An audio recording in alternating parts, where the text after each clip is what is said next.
Hello everyone, welcome to the commerce achiever platform.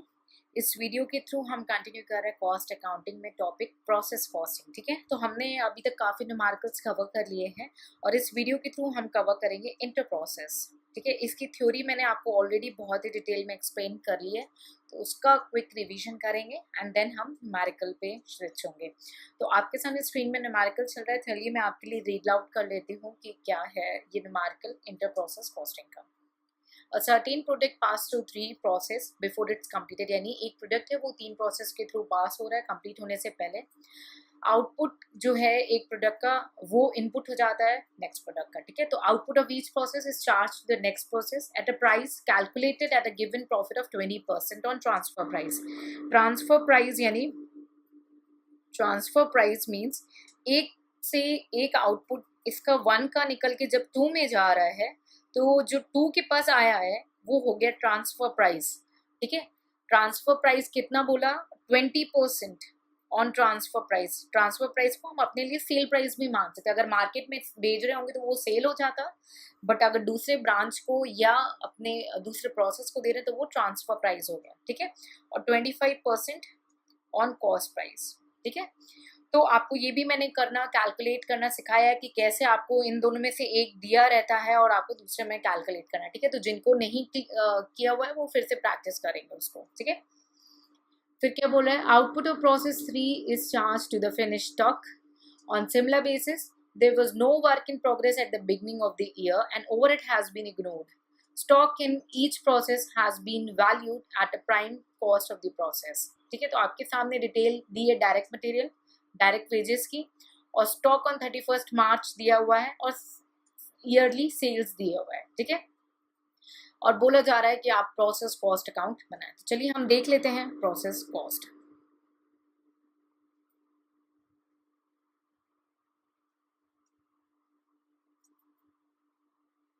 ठीक है, तो चलिए हम बनाते हैं प्रोसेस कॉस्ट अकाउंट। सबसे पहले पहला अकाउंट बनाएंगे प्रोसेस 1 अकाउंट। 3 प्रोसेस है हमने देखा। ठीक है, इसमें कॉलम डिफरेंट होंगे क्योंकि आज हमने इंटर प्रोसेस करा है, नॉर्मल प्रोसेस कॉस्टिंग हमारा ओवर हो चुका है। सो इसमें डिफरेंट कॉलम बनेंगे, बहुत सारे कॉलम बनेंगे, तो थोड़ा सा बगल बगल बनाना है। ठीक है, ओके। पहला कॉलम आपका हो जाएगा पर्टिकुलर्स का, आप प्लीज इसको फुल लिखेंगे पर्टिकुलर्स। दूसरा होगा आपका टोटल, और ये होगा कॉस्ट एंड देन प्रॉफिट।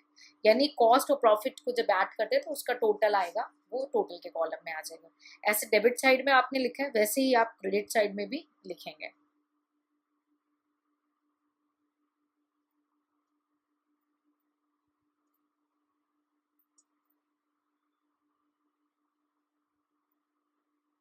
ठीक है, थोड़ा सा स्पेस इशू है, आप मैनेज करेंगे। ठीक है, प्रोसेस। ठीक, तो अब हम देख लेते हैं कि हमारे पास पहले क्या इन्फॉर्मेशन गिवन है। सबसे पहले डायरेक्ट मटेरियल दिया हुआ है तो हम मटेरियल अकाउंट लिखेंगे। प्लीज आप सारे नरेशंस को फुल में लिखेंगे एग्जाम व्यू पॉइंट में, और घर पे भी प्रैक्टिस फुल की करेंगे। पहले स्टार्टिंग फेज पे कितना दिया हुआ है आपका मटेरियल? 4000 रुपीज, और आपका लेबर दिया हुआ है, वेजेस दिया है 6000, है ना।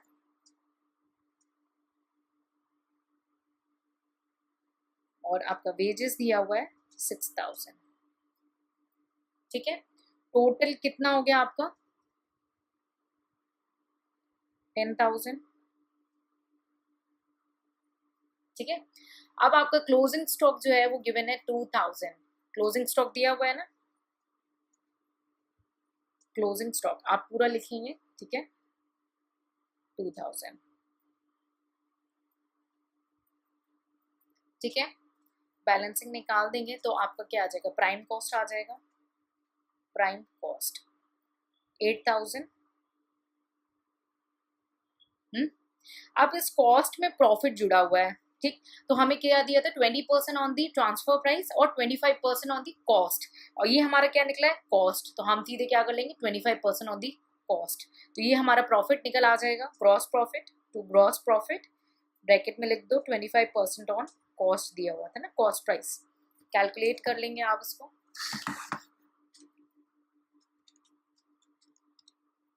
2000 आ रहा है, तो 2000 आपका प्रॉफिट के कॉलम में जाएगा और टोटल के कॉलम में जाएगा।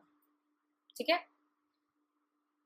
टोटल कर लेंगे 10,000, 8,000 एंड 2000।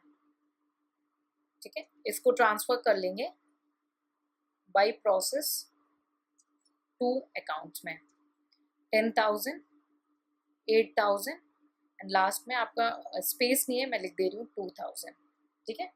प्रॉफिट के कॉलम में 2,000 है, ये आपका ट्रांसफर हो रहा है, ठीक है। क्लियर है ये? चलिए अब प्रोसेस टू अकाउंट बनाते हैं। इसके लिए मैं ऐसे मार्जिन कर दे रही हूँ, process to account. Similarly columns create करेंगे, प्रॉफिट का, कॉस्ट का एंड टोटल का। Particulars, total, cost, profit, particulars, total, cost and profit, ठीक है। थोड़ा सा मेरे साथ स्पेस इशू है, आप प्लीज उसको क्लैरिफाई करके बनाएंगे, ठीक है। सो पहले प्रोसेस 1 में जो था उसको ब्रॉट डाउन करेंगे, 10, 8 एंड 2,000, ठीक है। प्रोसेस 1 अकाउंट 10,000 था, 8,000 एंड 2,000। आई होप इसमें आपको कोई डाउट नहीं है, ठीक है। और क्वेश्चन में डायरेक्ट मटेरियल और डायरेक्ट वेजेस कितना दिया था, 6,000 एंड 4,000, तो लिख लेंगे to material 6,000 and to wages account लिखेंगे प्लीज 4,000, ठीक है। टोटल कर लेंगे 20,000, ये हो गया 18,000 और ये हो गया आपका 2,000। क्लियर?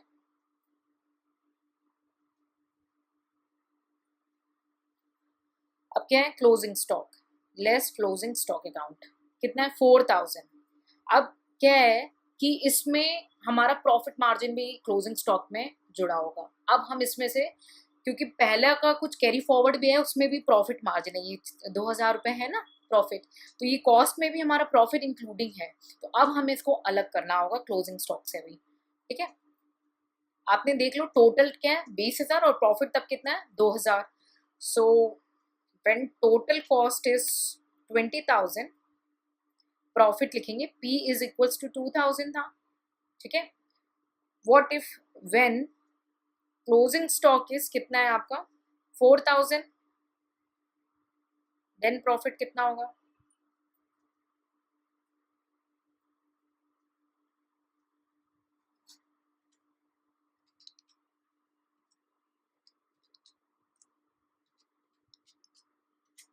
$400 आ रहा है प्रॉफिट। किसी को भी डाउट हो प्लीज तुरंत पूछेंगे, 400 आ जाएगा इस कैलकुलेशन को करने के बाद। ये क्यों किया है भाई, जब कॉस्ट 20,000 थी तब प्रॉफिट 2,000 था, जब कॉस्ट 20,000 थी तब प्रॉफिट था 2,000, लेकिन जब कॉस्ट 4,000 है तो प्रॉफिट कितना होगा, वो आ जाएगा आपका 400 हमारे कैलकुलेशन से, और डिफरेंस फिगर इसका कितना हुआ 3,600। आई होप क्लियर, नहीं तो तुरंत पूछेंगे, ठीक है। ओके, उसके बाद आपने टोटल कॉस्ट रिड्यूस करना है and then we got the prime cost, पूरा लिखेंगे 16,000। ये यहाँ पे एक मिस्टेक होती है स्टूडेंट से, लेस क्लोजिंग स्टॉक करना है तो ये नहीं कि ऐड करते जा रहे हो तो बिल्कुल खो जाना है, बिल्कुल ब्रेन से काम कर रहा है, रट्टाफिकेशन नहीं करना है, तो क्लोजिंग स्टॉक को माइनस करते हैं, ठीक है। और ये आपका हो जाएगा 14,400 और ये आपका हो जाएगा 1,600। क्लियर? अब हर स्टेज पे प्रॉफिट है, ठीक है, तो कैलकुलेट कर लेंगे gross profit to gross profit 25% on cost, है ना। कैलकुलेट कर लेते हैं, 4,000 इस पे कैलकुलेट किया। एक स्टूडेंट ने पूछा भाई 16,000 आपका कॉस्ट है टोटल कॉस्ट, इस पे आप 25% कैलकुलेट करोगे, जो कि आ रहा है आपका 4,000 इस केस में, ठीक है। प्रॉफिट है तो प्रॉफिट कॉलम में चला जाएगा। अब प्रॉफिट तो ऑब्वियसली कॉस्ट में ऐड होता है तभी तो सेल प्राइस आता है, ट्रांसफर प्राइस, तो ये हो जाएगा 20,000, ये आपका रहा 14,400 और ये हो गया 5,600। किसी भी स्टूडेंट को कोई डाउट हो तो प्लीज पूछ लेंगे तुरंत, और इसको ट्रांसफर कर देंगे प्रोसेस 3 अकाउंट में, प्रोसेस 3 अकाउंट, ठीक है। 20,000, 40, देखिए मेरे पास थोड़ा स्पेस इशू है तो आप प्लीज अंडरस्टैंड करेंगे। 14,400 और इधर है 5,600। ठीक है, इसको यहाँ पे टोटल लिख लेंगे जो भी सिमिलर एरिया में। ठीक है, कोई भी डाउट होगा प्लीज इमीडिएट पूछेंगे उसी पर्टिकुलर पॉइंट ऑफ टाइम में। चलिए प्रोसेस 3,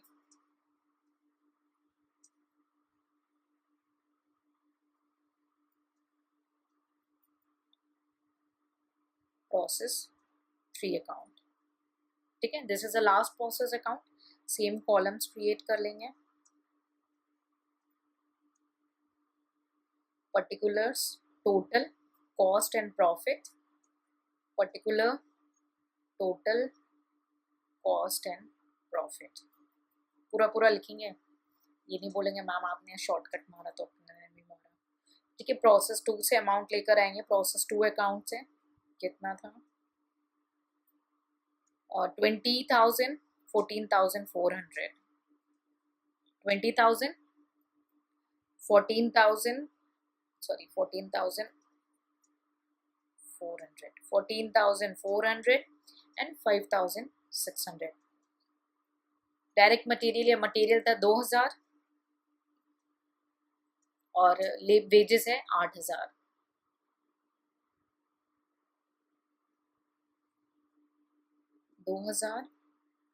डायरेक्ट वेजेस है 8,000। ठीक है,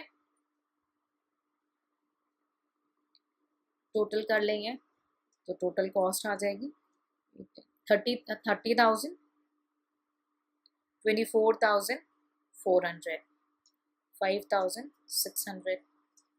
ठीक, लेस करेंगे क्लोजिंग स्टॉक, कितना गिवन है 6,000। सेम कैलकुलेशन, जब 30,000 था तो 5,600, जब टोटल कॉस्ट 30,000 था तब प्रॉफिट कितना था 5,600।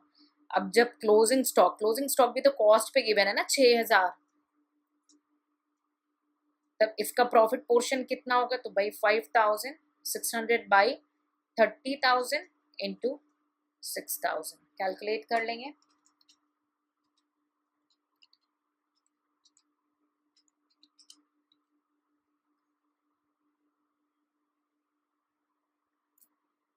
यानी 1120 है। ठीक है, आई होप कोई डाउट नहीं होगा। It's very easy calculation. पहला वाला क्लियर हो गया तो ये तो होना ही था क्लियर। 1120, डिफरेंस बचा 4,880, इसमें आ जाएगा।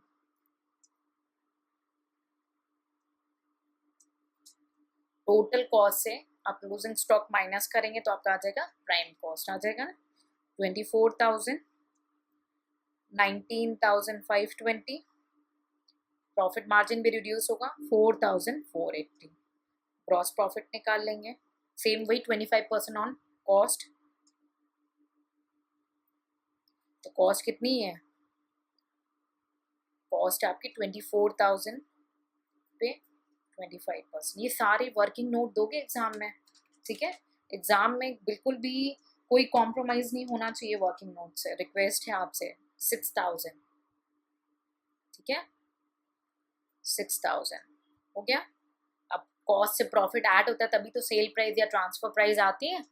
ठीक है, तो आपका यहाँ पे टोटल आ जाएगा 30,000, 19,520 एज इट इज है, और ये 10,480। ठीक है, ये आपका ट्रांसफर हो जाएगा फिनिश स्टॉक में to finish stock account. 30,000, 19,520 and 10,480। ठीक है,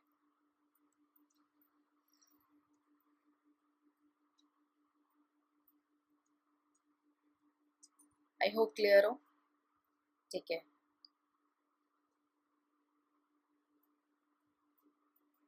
लास्ट बनाते हैं फिनिश स्टॉक अकाउंट।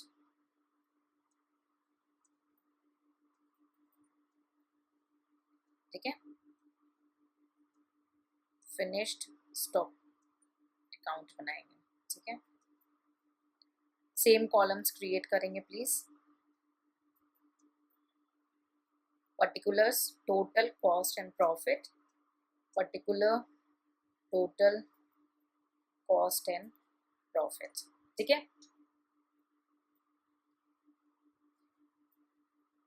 प्रोसेस 3 से लेकर आया ना, प्रोसेस 3 अकाउंट से कितना 30,000, 19,520 और 10,480। 30,000, 19 एंड 480 फिनिश स्टॉक लेकर आया ना।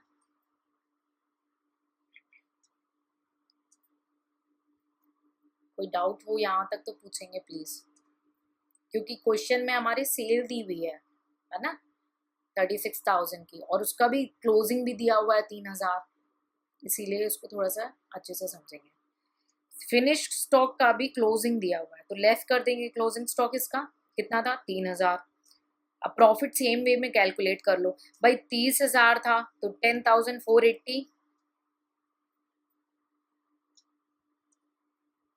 ठीक है। जब टोटल कॉस्ट 30,000 था तब प्रॉफिट था 10,480। जब क्लोजिंग स्टॉक हमारा 3,000 है तो प्रॉफिट कितना होगा 10,480 बाई 30,000 इंटू 3,000।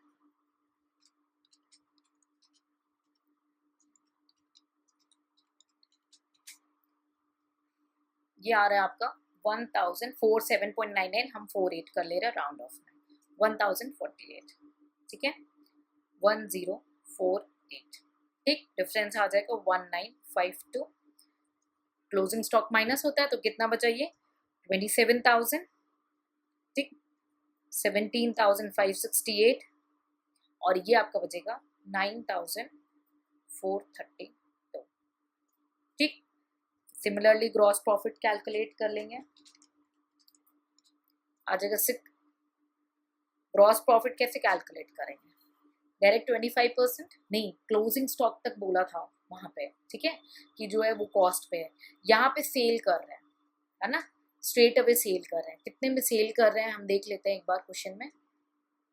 36,000 में ये सेल दिखा रहा है, ठीक, क्योंकि कई बार स्टूडेंट ना तुरंत 25% कर लेते हैं यहाँ पे। तो यहाँ पे सेल कितने कर रही है 36,000 की सेल कर रहे हैं, ठीक। ठीक है, अब 36,000 में से आप माइनस कर लीजिए 27,000, तो आपका बैलेंस कितना बच रहा है 9,000। स्ट्रेट अवे आपका 9,000 ग्रॉस प्रॉफिट हो जाएगा और ये प्रॉफिट के कॉलम में आ जाएगा। कितना हो गया, ये 36,000 हो गया, ये 7,568 ही रहेगा, और ये हो जाएगा आपका 18,432। अब ये यहाँ पे आप कॉलम ये वाले फिल कर दोगे, 17,568, 18,432। यहाँ पे जो पॉइंट मैंने कैच करवाया है उसको नहीं भूलेंगे कि ये जो प्रॉफिट है ये 25% नहीं होता है, ये सेल्स जो होगी और जो कॉस्ट आई है उसका डिफरेंस होता है, ठीक है। कोई डाउट होगा तो प्लीज़ पूछेंगे, क्योंकि ये तो अभी बेस लेवल क्वेश्चन है और एग्जाम में वैसे जनरली बेस लेवल ही क्वेश्चंस आते हैं। कई बार थोड़ा सा आपका स्विच आ जाएगा, हम उसको भी करेंगे, लेकिन मेनली बेस क्वेश्चन ही आते हैं आपका, और बेस क्वेश्चन में ही आपको कमांड रखनी है। इंटर प्रोसेस में कभी भी कोई हाई लेवल स्विच नहीं जाता है, बस जो स्विच होगा वो होगा कि ट्रांसफर प्राइस पे नहीं दे के आपको कॉस्ट प्राइस पे दिया है परसेंटेज, या कॉस्ट प्राइस पे नहीं दे के ट्रांसफर प्राइस पे दे दिया है ना। यह स्विच होगा आपका कि ये दे देंगे कि ओवरहेड भी है क्वेश्चन में बट वो 20% ऑफ द वेजेस है, तो ये ज़्यादा कुछ डिफिकल्टी नहीं है, आपको बेसिक क्लियर होना चाहिए। तो यही क्वेश्चन आपका पूरा कमांडेड है, ठीक है। सो आई होप आपको इंटर प्रोसेस कॉस्टिंग में कॉन्सेप्ट क्लियर हो गया हो। किसी भी स्टूडेंट को, किसी भी एस्पिरेंट को कोई डाउट है, प्लीज़ उसी वक्त उसी वीडियो के सामने तुरंत पूछेंगे, उस डाउट को अपने साथ कैरी नहीं करेंगे। और रिक्वेस्ट है, मैं बार बार समझाती हूँ, विद इन 24 आवर्स में फर्स्ट रिवीजन दीजिए प्लीज़, क्योंकि अगर आपने first revision with in 24 hours में नहीं दिया तो प्रोडक्टिविटी उतनी सॉलिड नहीं आएगी, ठीक है। सो आई होप मैंने मेरे हिसाब से आपके दिमाग में क्वेरी नहीं आनी चाहिए, और अगर नहीं आती है तो मेरे लिए गुड है, अगर आती है तब भी गुड है, तो पूछना प्लीज़। हाँ, नहीं आती तो मेरे लिए वेल गुड होगा कि सारे बच्चे समझ ले रहे हैं मेरा कॉन्सेप्ट, और अगर आती है तो आप मुझसे पूछेंगे ताकि मुझे पता चलना चाहिए कि मैं कहाँ पे लैग कर रही हूँ, ताकि मैं और एक्सपर्टाइज दे सकूँ, ठीक है। So I hope you are clear with all the concepts with this inter-process costing numerical. In case of any doubt, feel free to ask in our comment section. Take care. See you in the next lecture.